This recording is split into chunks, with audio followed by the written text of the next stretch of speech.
Okay, the final principle is division of labor. It's where you split tasks into multiple steps because you can rarely get something done with just one prompt. You're going to chain multiple prompts or multiple human steps together to achieve a complex goal. So let's look at text models. Again, this is our naive prompt.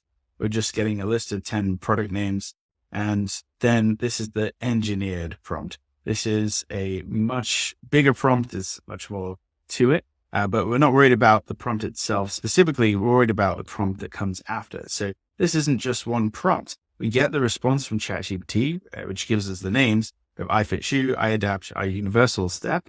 But then we have a second prompt that comes after that in the same session. And that asks it to rate the names because that's something that you would have to do as a human otherwise. And in this case, if you design in a rating step, you can maybe eliminate some of the time spent choosing a name because that's not important when you're just brainstorming. You can just manually look at the names. But if you're generating a list of 100 names, or if you're running this prompt 100 times and then finding the most catchy, most unique, most simplistic, then that would make a big difference. In the prompt template, it's not just one template. We have this divider, then we have this second prompt underneath. So it's actually more of a chat session than an individual prompt. And if we zoom in on this, we can see that it takes the names that we've given it before. It has the context from the previous part of the session, and then it's actually giving you back the names in a table, and it's rating it in terms of catchiness, uniqueness, and simplicity.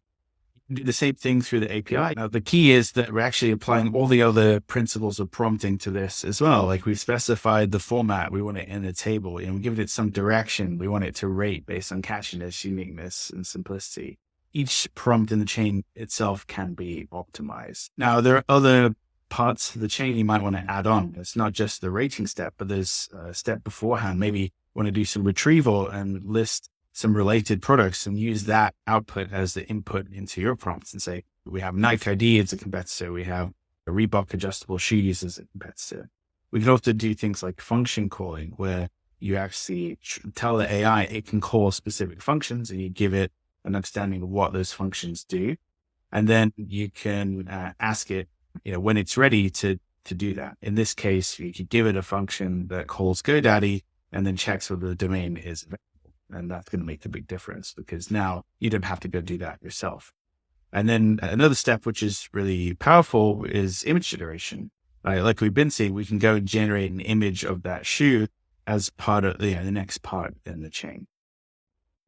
All right, so let's look at image generation now and see how this principle applies to that too. And typically, you're not just using one prompt in Stable Diffusion. When you see artists that are using AI, they're not just getting it right in one prompt. They're trying lots of different prompts. They're typically working in something like Photoshop where they're stitching different AI-generated images together in a collage and then pulling them all together and editing, joining them together with generated fill. Let's see how that works. We have this actual kind of prompt that we're running now, the template, but the problem with this is that the output, they have a white background, but we still have a problem because we can't really use a white background necessarily. We need to cut out that shoe from the image. And it's pretty hard to do in Stable Diffusion. What we do is we divide the labor. We split that task out. We give it to another AI model. In this case, I'm using remove.bg, which is a free website where it just removes the background from the image. And now I have a proper PNG of the shoe. I can use that in multiple steps. So, that shoe is just one part of an overall advertisement or overall marketing collateral for this product. And you can see we can make a big difference to how the shoe is perceived just by putting it in different scenarios. And again, each one of these was generated with a separate step. So we have, a background of New York City. We have a background of a spaceship. We have a background of a festival. Whatever it is you want to appeal to in terms of an audience, you can do that now because you can take the shoe out of the context without changing what the shoe looks like and put it in a new context that was generated in a separate step.